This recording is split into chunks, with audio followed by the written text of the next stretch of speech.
Welcome to another episode of Bourbon and Data Breaches, where we cover 5 of the most interesting data breaches from this last week and one of our favorite bourbons. I'm Steve. Mike.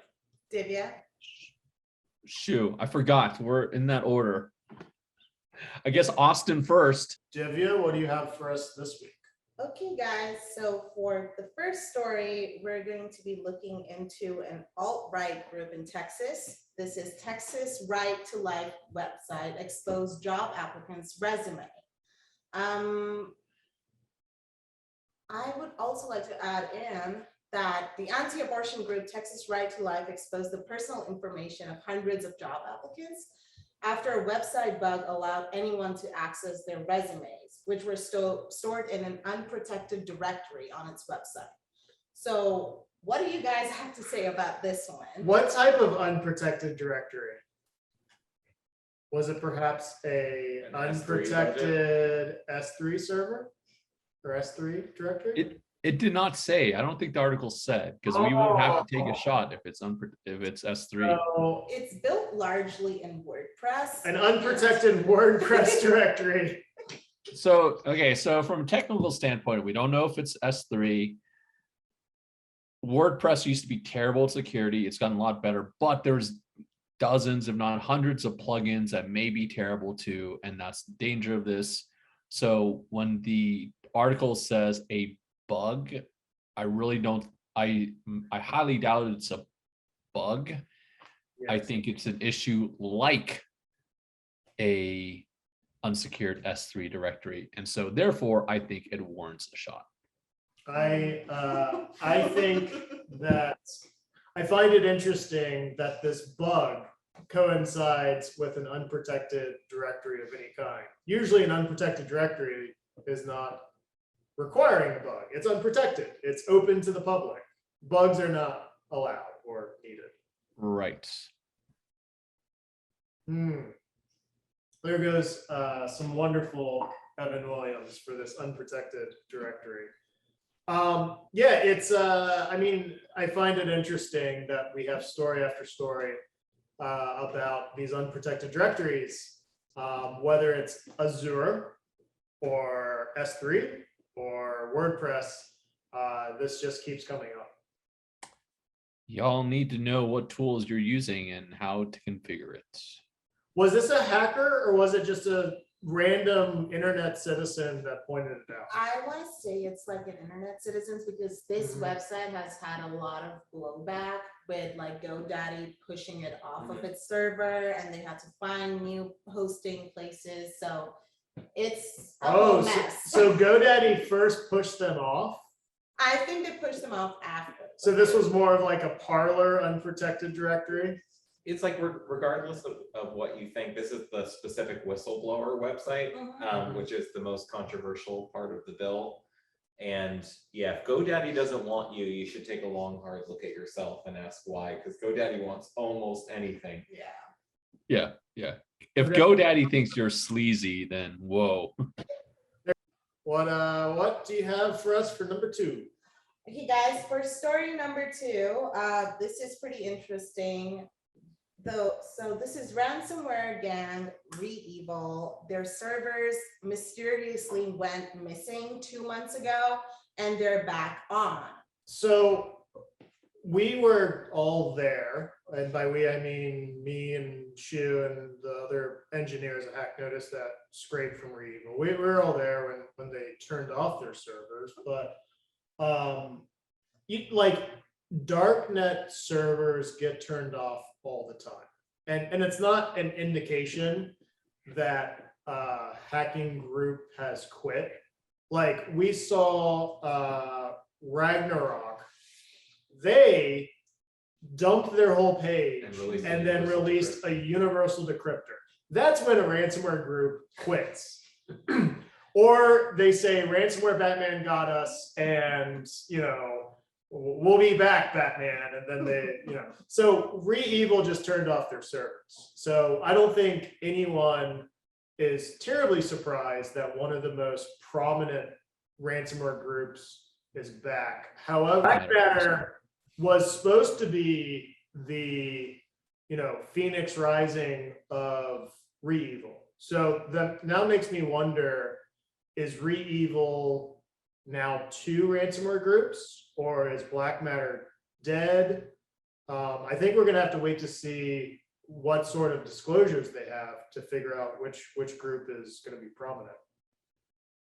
Yeah, we have talked about ReEvil, I feel like a lot recently. Things like some affiliate wasn't happy with I believe that was a ReEvil, where they weren't happy with something, so they released all this documentation about it. Now we're seeing these servers come and go, we're seeing these branches. Bottom line is, I think there's some drama going on with ReEvil. Yeah, the ReEvil, the group got a lot of heat because of Colonial Pipeline, and not in a good way. Obviously, the FBI took them from like a group of interest to shit list, and I think they wanted to disappear for a bit to cool off. Rebranding made complete sense, but I guess they maybe decided that rebranding was too much effort. But if you look at it, it was on one of the hacker forums, Exploit, that ReEvil popped back up and they started communicating again. They said, oh yeah, we're back, and we're like, recruiting and doing all the normal stuff, affiliate program marketing. It's time for a bourbon break, and today we are finishing our bottle of Evan Williams Single Barrel. Evan Williams is a very well-known brand, but their Single Barrel has a bit of a cult following. Evan Williams is considered sort of a value brand, right? It's a lower price bourbon. But if you look at their single barrel offerings, it all comes from obviously one barrel, but the barrel is personally selected by the master distiller. And it's very tasty. I don't know any other way to describe it, but they clearly take their best bourbons and they put them into a slightly pricier package. So I'm having this, and I'll do a tasting after Divya tells us a little bit more about it. Okay, so on the website itself, it is described as Evan Williams Single Barrel Bourbon is handcrafted and specially selected by a master distillers, as you mentioned. A 5-time winner of Whiskey of the Year. It's our most premium and decorated bourbon that measures up to exacting standards. It's 86.6% proof, and it has a delicate amber gold color. On the nose, it's supposed to have a dark caramel, sweet oak, and charred wood. Taste is supposed to be lush and spicy, oak with honey, apple, and orange notes. Like, you can taste a little. We've clearly been drinking this one, sipping on it, and I will say that on the nose, sweet caramel is right. It smells nice, pleasant. There's no sharp alcohol. The taste is really what drives it home. Yeah, actually, there's char, but in a good way. It's very pleasant. In terms of flavor, so mouthfeel and then overall quality, it's very smooth. There's no sharp bite to it, no sharp alcohol. In terms of flavor, it is like a nice, mild, lasting sweetness. And it's got this great body to it. So it's got a little bit more, it's a thicker body, got a little bit more mouthfeel to it. And I would say that it's just overall pleasant. I don't notice a lot of spice on it. I mainly get like smooth honey notes on it. I got some spice. I'll take one more. I don't think it's a high rye content, so it's not a rye spice. I mean, I'm not picking up a ton of alcohol, but I think any spice is alcohol. It's all at the front. Okay, so a little heat. Yeah. Yeah. But this is a very drinkable bourbon. If you had a friend who didn't necessarily like bourbon and you were gonna pour something out, this is what I would pour out. So I would say 2 things. One is for budgets, this is probably the cheapest sipping bourbon you can buy. Agree. And then as Mike mentioned, if you are getting into sipping bourbons, this is a great place to start. You're not going to break the bank. It is not terribly complex. It's easy flavors to understand. Yeah, and also it's a brand and it's a label you can trust. Plus, I've had the success of finding several bottles from the same barrel, from the same distributor. So like I've had probably 3 different bottles from barrel 1578. And maybe I'm just getting like a really good barrel, but you see it and you get this comfort of like, I know exactly what this is going to taste like. I think it's also the only dated bourbon, It which is 8 years. So 8 years is nothing to downplay. Yeah, exactly. It's 8 years. 8 years for $25. Yeah. That is a very good bargain. all righty. So let's move on to story number 3 now. For story number 3, we have Shame. So this was actually a pretty huge news thing, and it's Howard University, not to be confused with Harvard. School was not in session on this Tuesday because they detected unusual activity on the Friday before Labor Day. And I just want to point out that the CISA of United States did mention that be careful, because before the Labor Day weekend, there's going to be some sort of activity and hackers are going to be prevalent. So that's exactly what happened to Howard University. And they were hit by a suspected ransomware attack. What do you guys think about this story? So Howard's a well-known university. I think they're the most famous historically Black college. And they're actually a very well-respected school. I think that for them to shut down, that means that there was not a suspected attack. There was very much some serious ransomware going around. And honestly, if you have ransomware that is spreading, you got to do it. Just you have to take whatever measures you need. If that means canceling classes, if that means turning the network off, if that means turning off power to all the buildings, like you're in a situation that it only goes from bad to worse. And so I think they did the right thing. Hopefully it's not ransomware, but if it is, they have to make sort of a devil's bargain. Do they pay the ransom, or do they potentially deal with days or weeks of downtime? Yeah, these are really significant disruptions. And so, as ransomware spreads, I think a lot of people think about ransomware prevention in terms of ROI, how much we would have to pay. But you need to think about it in terms of its disruptive quality and in terms of reputational damage. Well, there's reputation, but there's loss of education.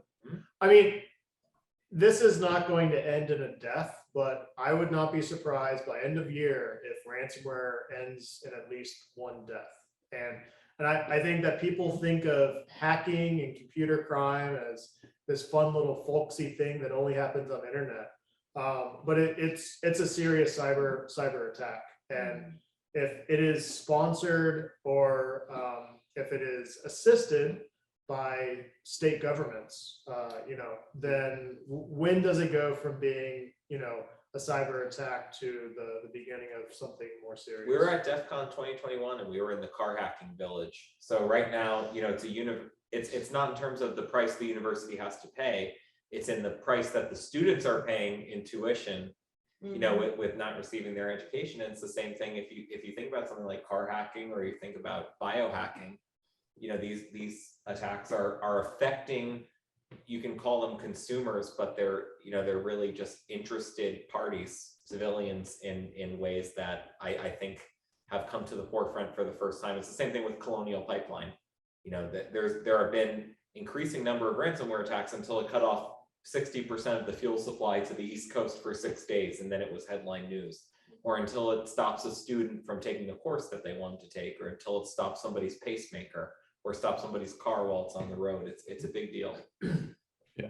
From a technical standpoint, what jumped out at me was, if anyone has ever worked with any sort of IT within US academic institutions, they know that each individual university is completely fragmented. Each individual department has their own network, each lab has their own server and things like that. If they're able to basically take down multiple services across the whole university, that's a pretty impressive attack. Sure. Well, I mean, I'll tell you one thing from understanding some of the ways that university infrastructures work is shared printers sometimes jump between networks, you know, and there have been a number of attacks that are exploiting out-of-date printer versions to jump from network to network and spread these kinds of attacks. Well, and I used to sell data center software, and every university and every company really, they use images, and those images are only periodically updated. And so if you can find an exploit on one image, you can find an exploit on every computer that image has been deployed to. So I'm sure whatever they found was some well-known vulnerability that was already weaponized, and they were just going from machine to machine doing discovery and then just taking over each one and deploying ransomware. By the way, this is only expert analysis. We are not telling anybody how to commit this crime. We're just Not at all. you know, maybe if we were going to put ourselves in the brain of the people committing it, what we might want to do. So Don't do ransomware. the problem with any organization is that if you can exploit one computer, you can often exploit hundreds of computers, and so that's why they shut down the network. It's not because it's some sort of magic virus that's going from computer to computer. It's just they were using literally the same software across the board. Okay, so for story number 4, credit unions demand assurances from central bank after data leak blunder.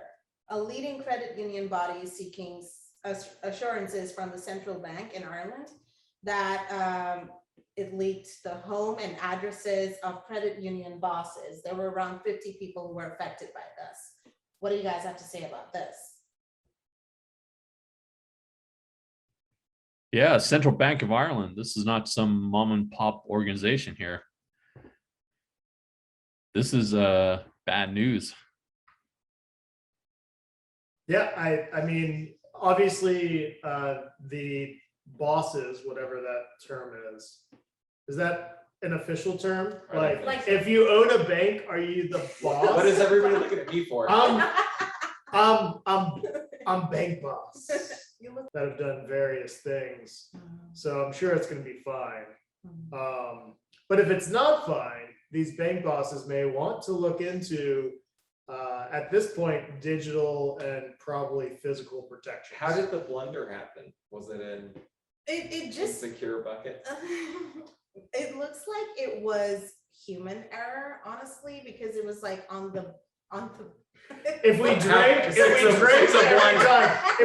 every time it was human error, we would be Irish. If you're in charge of a credit union in Ireland, you need some protections. And I didn't see anything about them giving identity theft. And here's the problem with these disclosures. In the US, it's reasonable and customary, but not mandatory, that you give out ID theft protection for a year if you have a data breach. Now, a year is far too little, and there needs to be better protections for the consumer.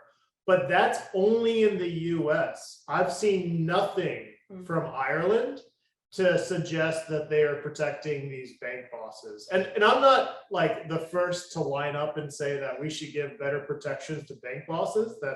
That seems a little weird, but we should give better protections to everyone that has their information leaked against their will. In their defense, I mean, being being the head of a credit union doesn't necessarily make you a millionaire either. You know what I mean? It means that you want to open strategic investments to your community. Like you never know what those credit unions take home. Like I'm speaking from knowledge of local credit unions here in the US. I have no idea what Irish credit unions are like, but generally it's people that are a little bit more community focused. It's kind of tough. It means you might not necessarily have the resources of a Central Bank of Ireland to protect yourself. I feel like if your job title is bank boss, like you have a slightly lower amount of like empathy than others. Well, they're also mentioning that many of them held keys to credit union premises. So it's if you kind of like have your name and addresses leaked, that might be scary. Right. I mean, like physical security is obviously very concerning, but Yeah. obviously digital security is equally as concerning.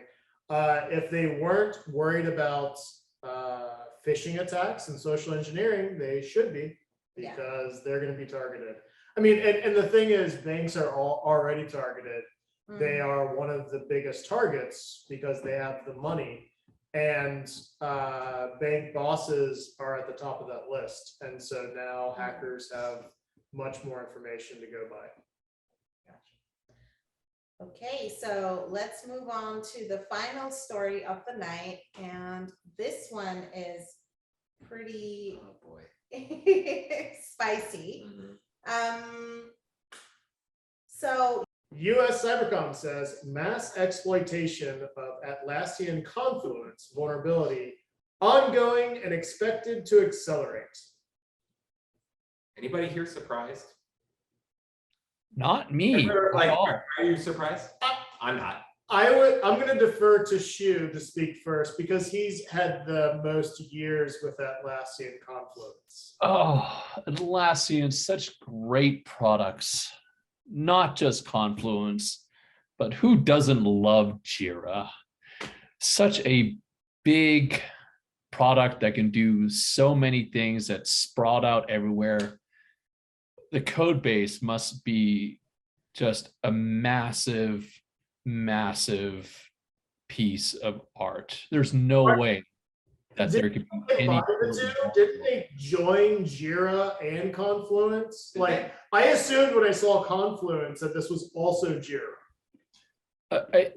It's probably different. I mean, Confluence is its own big, huge animal. That's part of Jira. If they specifically call out Confluence, and Confluence was the annoying thing that project managers kept talking about, and Jira was the annoying thing that engineers did to not work.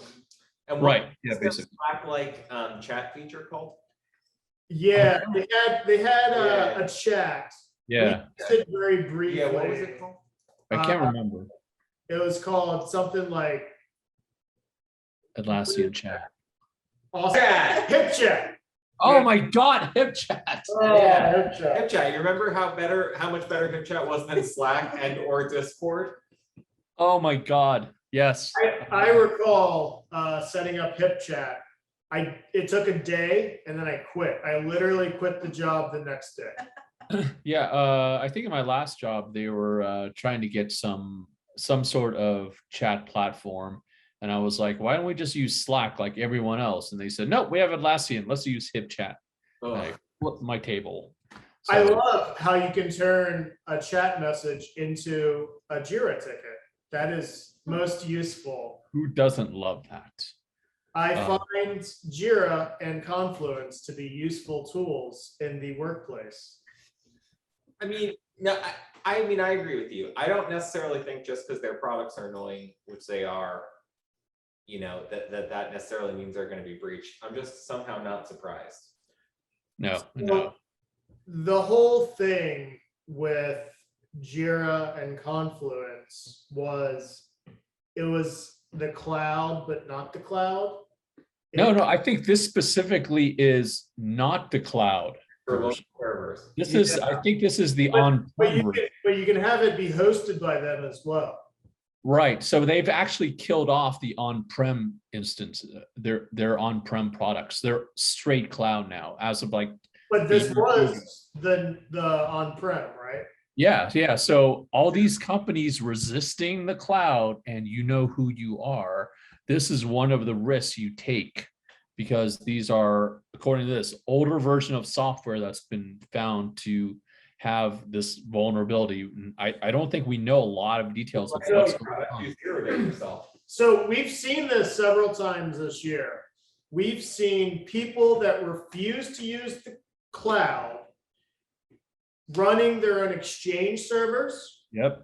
running various versions of Windows and Windows-like products, running, Confluence. We've seen all of these on-prem systems where hackers have figured out a 0-day and just mass exploited it. So Exchange was being run on private servers, so not in the cloud. And it got to the point that I believe both China and Russia were just taking over Exchange servers. And then we commented on Bourbon and data breaches that the FBI started hacking Exchange servers to patch them to prevent China and Russia from taking them over. Like, if you're going to be connected to the internet, congratulations, you're in the cloud. You just might be in a shittier version of the cloud that you own. Yeah. And also, I don't know if these versions affected or end of life, but beyond just Confluence, if you're running software on-prem, I guarantee you there are a lot of people running software that is end of life, that is no longer receiving security updates. And the longer software exists, the more time hackers have to find vulnerabilities. True. I mean, not like I know any engineers who run end-of-life software, but I would say to the counterpoint that sometimes newer software is shit, and I like tried and true software that's been run for 10 years. So tried and true with security holes, or new software that's shit? Well, yeah, I mean, it's either old security holes or new security holes. Yeah, but the new security holes, there's at least somebody whose ass is burning because they're supposed to be fucking patching that shit. Well, that depends on if you're in the JavaScript community. And if Oh my God. Wonderful. This has been an episode of Bourbon and Data Breaches. If you liked what you saw today, Divya did a good job editing. If you didn't like what you saw today, then you probably didn't see this video because we got banned by Google. If you have a bourbon or a breach you'd like us to cover, you can contact us at contact@hacknotice.com.